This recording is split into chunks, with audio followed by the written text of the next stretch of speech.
Imagine a secret lurking in the shadows of one of the oldest and most influential institutions in the world. Something that could forever change the course of faith for millions of people. The Vatican is a place of age-old traditions, a symbol of stability for many. But what if that stability was just an illusion? What if, behind the golden gates of St. Peter's, something was being meticulously hidden? In recent months, I've been tracking signs that few people notice. Pope Francis, the highest figure in the Catholic Church, seems different. His gaze no longer carries the same energy. His walk, once sure, is now hesitant. His voice, formerly firm, carries a weight that few understand. The truth is that we are facing a unique moment in the history of the Vatican. Something big is about to happen, and, as always, the signs are there for those who know how to observe them. Today, more than ever, the Church faces challenges that go beyond faith. And I'm not just talking about the health of Pope Francis. I'm talking about a silent conflict within the sacred walls of the Vatican, something that could completely redefine the future of Catholicism. But before we get into the darker details of this story, think about this. Why is the Vatican keeping so silent about the Pope's real state of health? The answer may be more complex than you imagine. Over the past decades, we've seen a pattern repeat itself. When a religious leader begins to show signs of weakness, there is a real concern about what might happen next. It's not just about one man's life. It's about the fate of an institution with more than 2,000 years of history. And the truth is that Francis has always been a different pope. From day one, he broke protocols, challenged traditions, and tried to bring the Church closer to the issues of the modern world.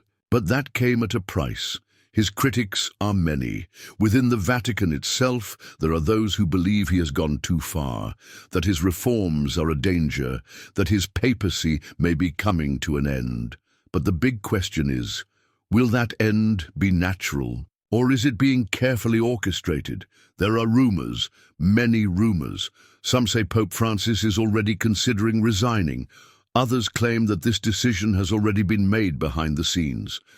But there is a third theory, darker, more unsettling. What if the Church isn't just facing an ordinary leadership transition? What if we are on the verge of something much bigger, something that could completely transform Catholicism as we know it? And believe me, the signs aren't just inside the Vatican.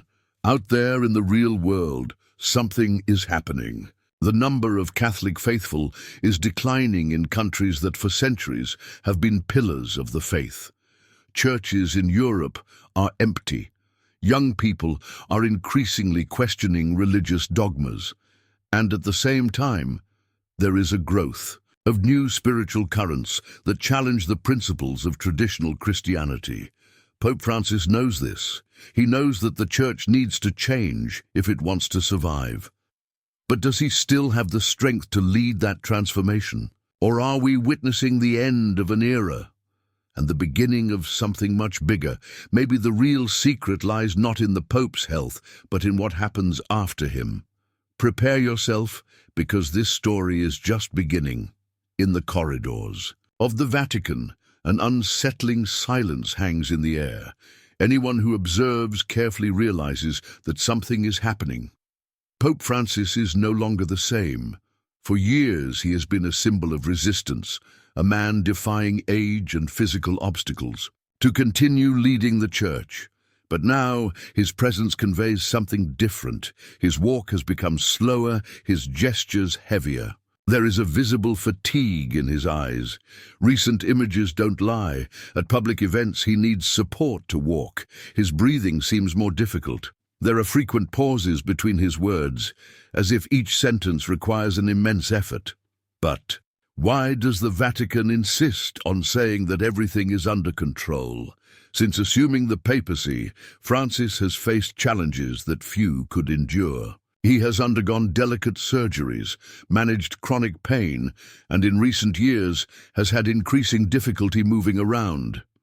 In July 2021, he underwent intestinal surgery, and doctors warned that his recovery would not be simple.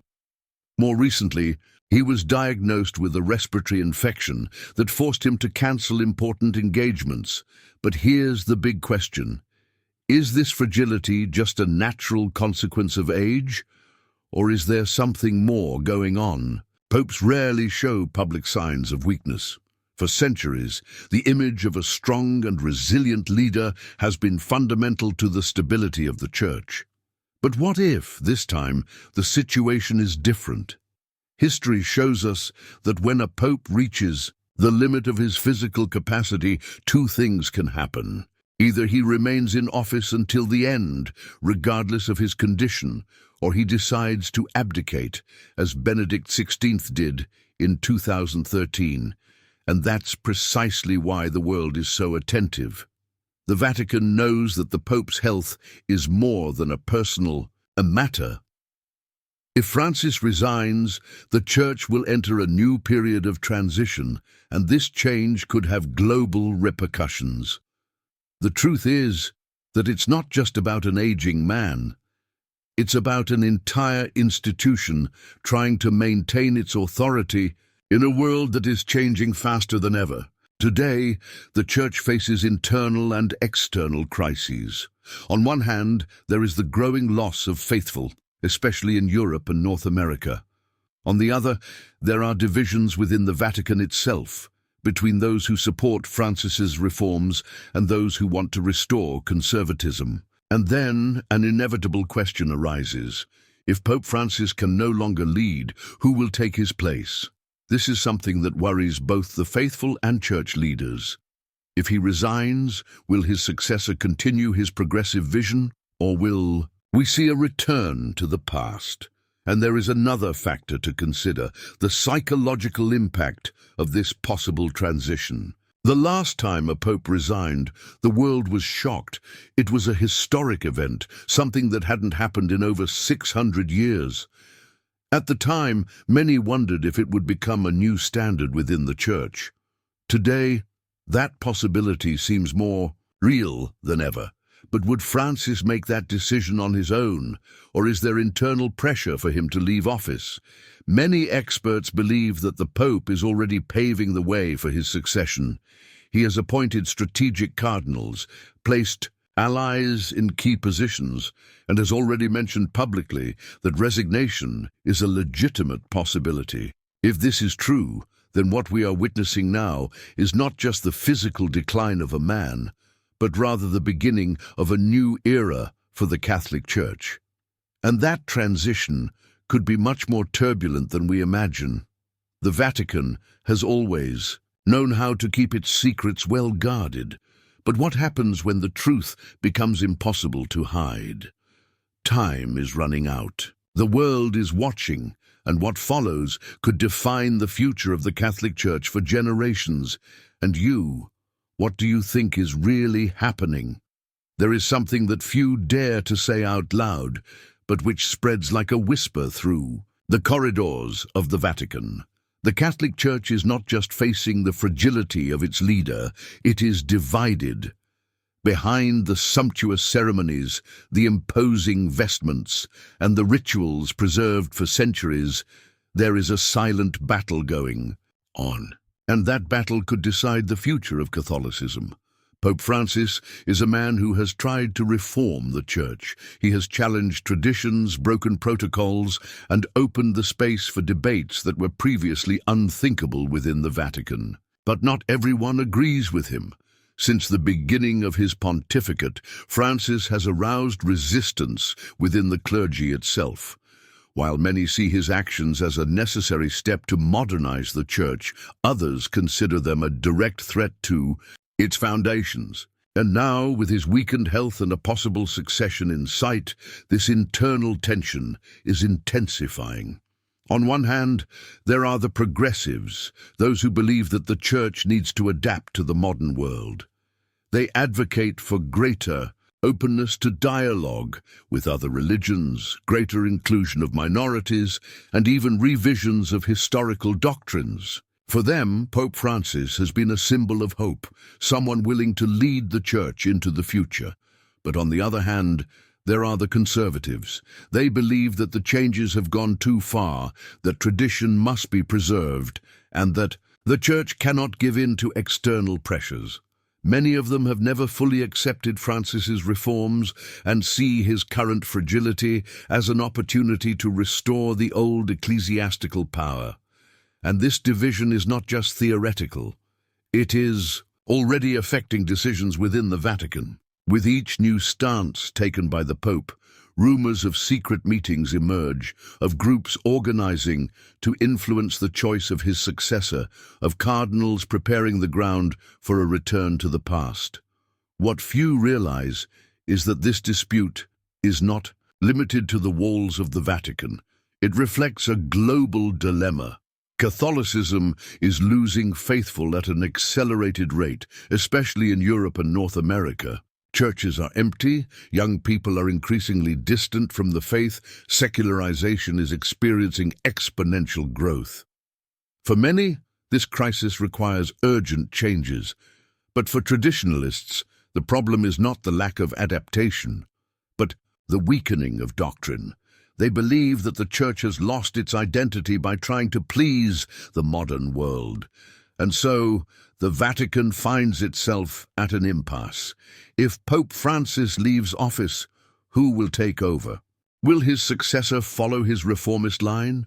Or will the Church return to a rigid conservatism, trying to regain the control it feels is slipping through its fingers? The choice of this new leader could redefine the course of Catholicism for generations to come.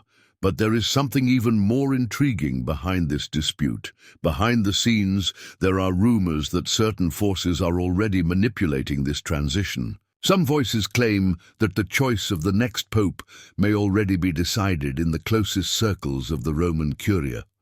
If this is true, then what we are witnessing now is not just a moment of transition. It is a power game.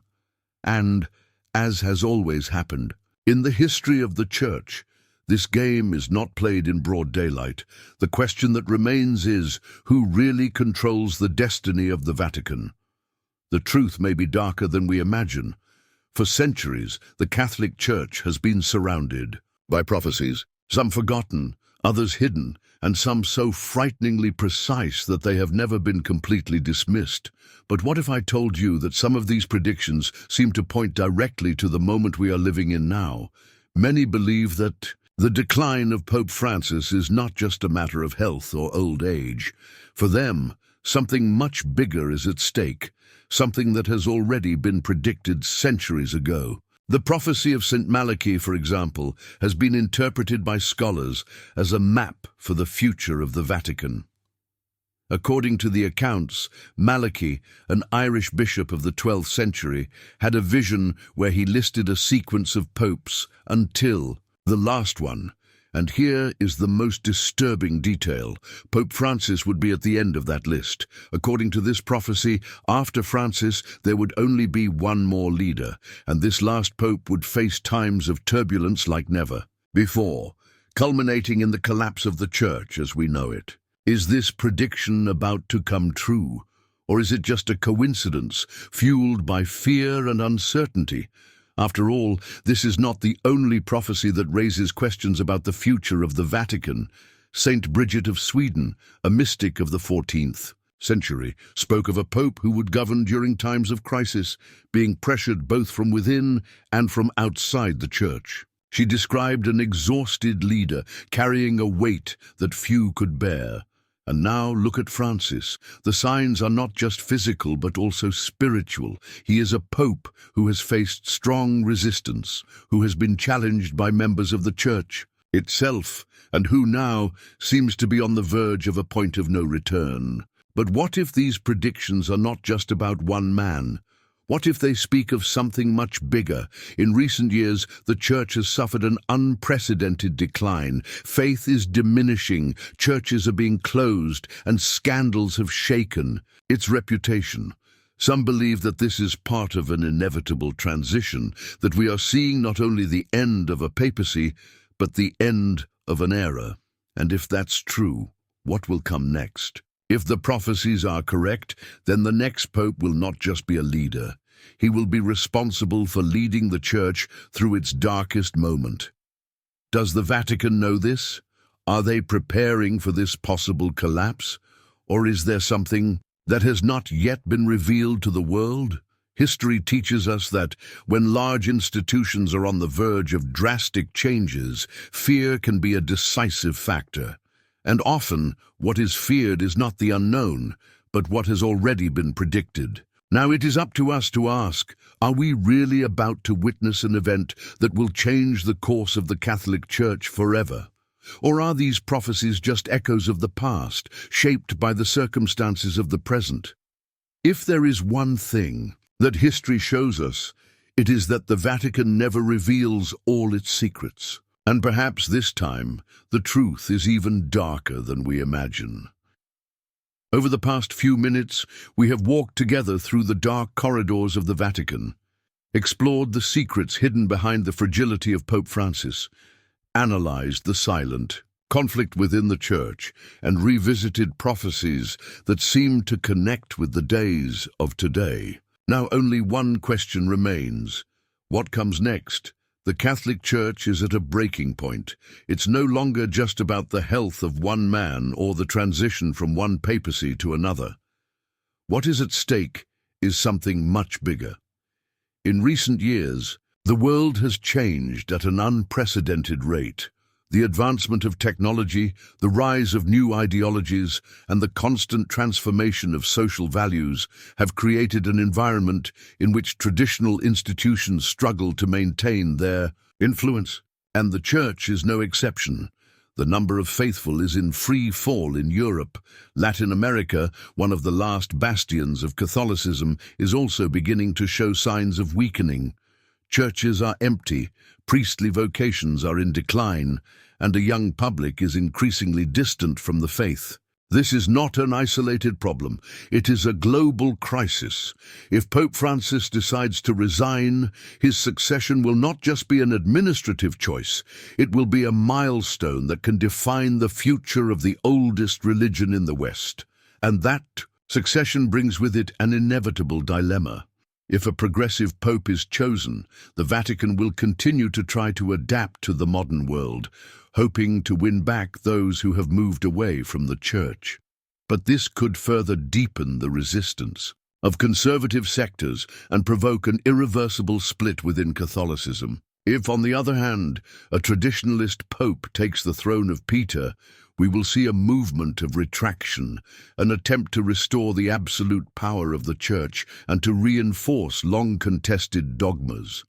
But that could cost even more faithful, especially among younger people. And there is a third possibility that few consider.